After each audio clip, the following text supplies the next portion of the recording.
Hello friends, welcome to success story with आसबी में आप सभी का बहुत बहुत स्वागत है। इसमें असली ज़िंदगी की कहानी आप देख रहे होंगे, जैसा कि थंबनेल देखा है आप लोगों ने। एक अनाथालय से आईएएस अफसर तक का सफ़र, ये आपकी रियल घटना है, रियल ज़िंदगी पर आधारित है। ये शख्स है मोहम्मद अली शिहाब। एक बार इसे आप ज़रूर देखिएगा। चलिए इस स्टोरी को हम स्टार्ट करते हैं कि ये जो आपके सिहाब जी हैं, ये केरल का एक ज़िला है मालमपुरम। मोहम्मद अली सिहाब इसी ज़िले के एक गांव से ताल्लुक़ रखते हैं। बहुत ही कम उम्र में सिहाब के साथ एक बड़ी घटना हुई। मात्र 11 साल की उम्र में उन्होंने अपने पिता कोरुत अली को खो दिया और उनकी मां फातिमा पर 5 बच्चों को पालने की जिम्मेदारी आ गई। आर्थिक हालात इतने खराब हो चुके थे कि वे अपने बेटे और 2 बेटियों को कोस जो आपकी जो एक जगह थी, कोस हिकोड़े, एक इस नाम का जो अनाथ आश्रम था, उसमें छोड़ने पर मजबूर हो गईं। देखिए फिर क्या हुआ कि इतिहास विषय से बीए करने के बाद सिहाब ने आईएएस अफसर बनने का फैसला किया और इस वक्त तक सिहाब की शादी हो चुकी थी। जब उन्होंने ये फैसला लिया उनकी शादी हो चुकी थी, लेकिन यहाँ जिंदगी ने एक बार फिर सिहाब की परीक्षा ली। जब सिहाब की बेटी का जन्म हुआ तब उसके एक हाथ में पैरालिसिस थी। बड़ी ही ये सैड मतलब उनके लिए सैड सूचना रही कि जब उनकी बेटी का जन्म हुआ तो वो उनका एक हाथ था, वो क्या था, पैरालिसिस था। सिविल सर्विस परीक्षा की तैयारी और परीक्षा के दौरान उनको अपनी पढ़ाई और अस्पताल के बीच काफ़ी समन्वय बैठाना पड़ता था।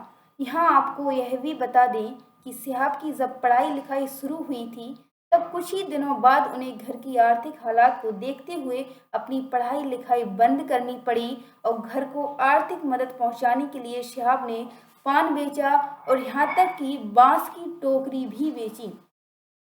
देखिए कितनी कठिनाइयों का सामना किया शिहाब जी ने।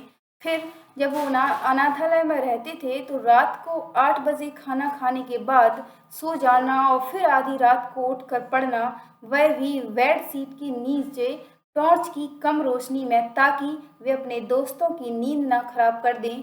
वे अच्छी कॉलेज से रेगुलर ग्रेजुएशन करना चाहते थे और इसके लिए अपने परिवार से बात करने के लिए अपने गांव लौटकर आए, लेकिन आर्थिक परेशानियों के चलते उन्हें किसी का साथ नहीं मिला। इसलिए उन्होंने प्राथमिक स्कूल में शिक्षा के रूप में काम करना शुरू कर दिया। सिहाब ने सबसे पहले एक प्राइमरी टीचर के तौर पर अपना करियर शुरू किया। उन्होंने कई अन्य नौकरियों में भी अपनी किस्मत आजमाई। उनका चयन भी हुआ। क्लर्क, चपरासी, jail warden, railway ticket collector समेत कई अन्य पदों पर हुआ।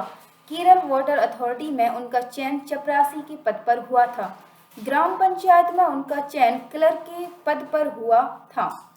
जब उनसे पूछा गया कि उन्होंने सिविल सर्विसेज क्यों नहीं चुनी, तो उन्होंने कहा कि उन्हें सिविल सर्विस के बारे में ज़्यादा नहीं पता था और वे निश्चित नहीं थे जब तक उन्होंने अपनी तैयारी शुरू नहीं की थी। मतलब उन्होंने एक इंटरव्यू में बताया कि उनको इस बारे में कोई नॉलेज नहीं थी।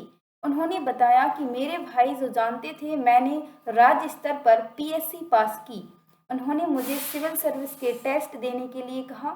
ईमानदारी से इसमें आने से पहले मुझे नहीं पता था कि मैं क्या कर रहा हूँ। उन्होंने 2007 और 2008 में ये पीसीएस के टेस्ट भी क्लियर किए।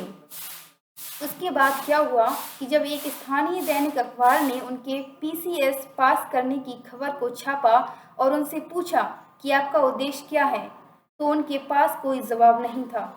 और जब लगातार यही सवाल उनसे पूछा जाने लगा तो वे कहते कि वे सिविल सर्विसेज करना चाहते हैं।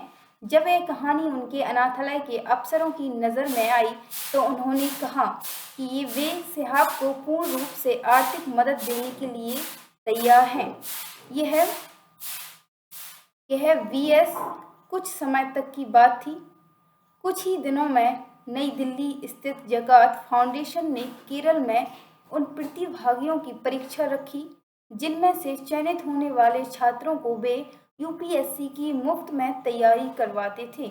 सिहाब ने परीक्षा पास की और नई दिल्ली चले गए। ये 2011 की बात है। 2011 में सिहाब ने ये परीक्षा पास कर ली थी। ओके, उसके बाद वो दिल्ली चले गए। थैंक यू दोस्तों, ऐसी सक्सेस स्टोरी देखने और सुनने के लिए आप जुड़े रहिए हमारे चैनल सक्सेस स्टोरी विद आसबी। इसको लाइक एंड शेयर ज़रूर करिएगा और चैनल को सब्सक्राइब करके बेल आइकन ऑन कर लीजिए ताकि ऐसी स्टोरी आपको देखने के लिए मिले और सुनने के लिए मिले। थैंक यू दोस्तों, शेयर ज़रूर करिएगा।